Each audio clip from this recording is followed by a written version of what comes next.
Did you know that you shouldn't smile when you're speaking? I know that's probably contrary to what you've been told, but this is the truth. It actually is better that you don't smile when you speak. Now, you might be saying, but Lisa, you're smiling. Well, I am smiling, but not while I'm speaking. I am smiling in between my speaking.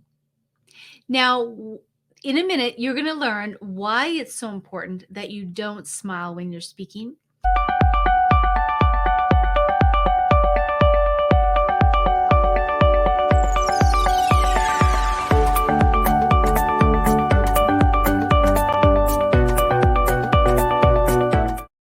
Hi, I'm your host, Lisa Vanderkwaak, the CEO and founder of Speak to Transform Academy and executive speaking coach. I'm so glad you decided to join us today. Today's tip is all about the importance of understanding how your mouth position changes the quality of your voice. A common piece of advice that people give speakers is that you should smile more when you're speaking.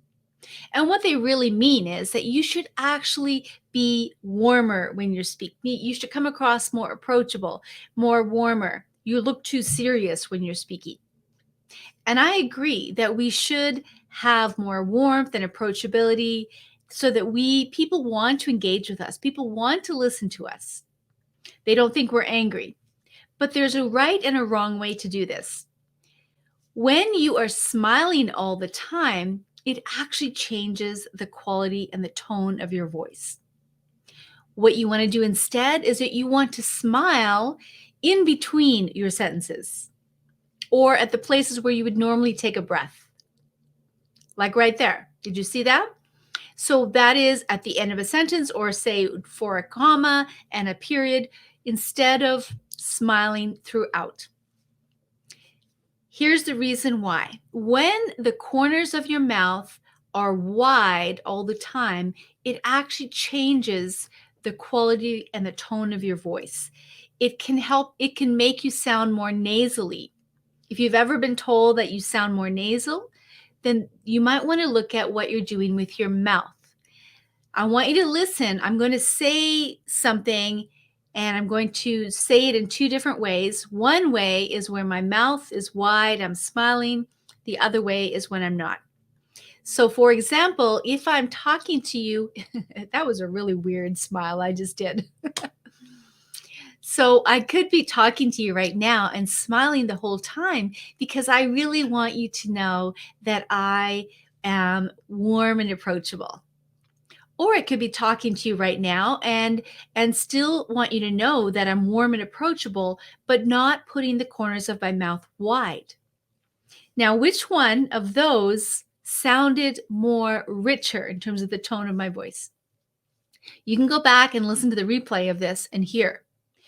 When you keep the corners of your mouth wide all the time or for extended periods of time while you're talking, it actually causes a higher pitch and the tone of your voice is not as rich. And so what happens is that it puts a strain on your vocal cords because your muscles are being tightened right here all the time. It's an unnatural position to do when you're talking. And the amount of air coming out of your mouth is restricted. So it has to go somewhere. And usually it goes through your nose. And that's what creates a nasality. So it's really important that you understand the importance of the mouth positions and why you need to master mouth positions when you're speaking if you want to have a richer tone to your voice. Now, why is that important? Well, we've been told for years that people who are in front of a camera, say on air, used to be just television, but now it's on the internet, on a podcast, on a show like this, that there's a certain tone of voice that sounds better. And this is the reason why. It's because it's easier to listen to. The higher pitched all the time is really hard on the ears, and it's not as pleasing. And so you actually can change the tone of your voice. Now, you might be saying right now, but Lisa, this is the voice I have been born with. Why do I want to change it? This is me. Well, it's just like when you get a new instrument. such as a piano or a guitar, you have to learn how to use that instrument so that it creates sounds that are pleasing, that touches people's emotions, that are more melodic, harmonious. Well, the same thing with the sound of your voice. This is an instrument that you have been given. You may have learned how to speak based on the role models around you or circumstances that you felt like you needed to adjust in a certain way in order to be pleasing to people. Well, I'm here to tell you that you have a choice in how you sound, and it starts with understanding that you can actually learn how to tune your voice and to create a variety in your voice that it actually is very natural and actually showcases the best of who you are. It's not about not being you, it's about being more fully alive and free to allow your unique voice to come forward. So, this is all about understanding how you can actually tune your voice, not only so that you sound have a richer sound quality and just it's a more vibrant, but also it protects your vocal cords, it gives you more stamina. A lot of times people who have a hard time say, oh, I get so hoarse because I'm speaking all the time.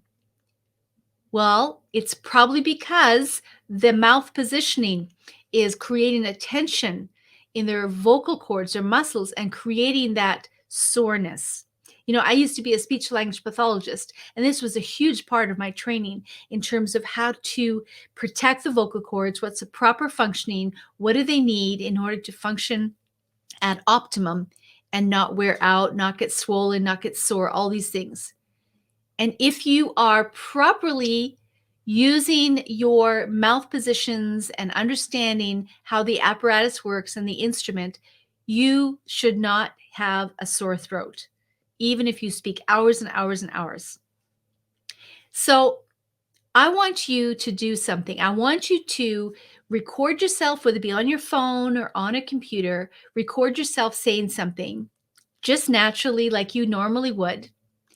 And then I want you to record yourself smiling all the time. Now, if it's naturally what you do, then I want you to do the opposite. So I want you to record yourself where you're smiling all the time when you're talking. Your corners of your mouth are wide and you're always keeping it there while you're talking. Record yourself with that.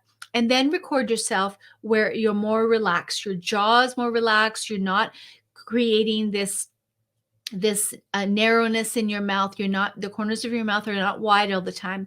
And then play it back and see if you can hear the difference in the tone and the quality of that tone, the richness, to see which one sounds better.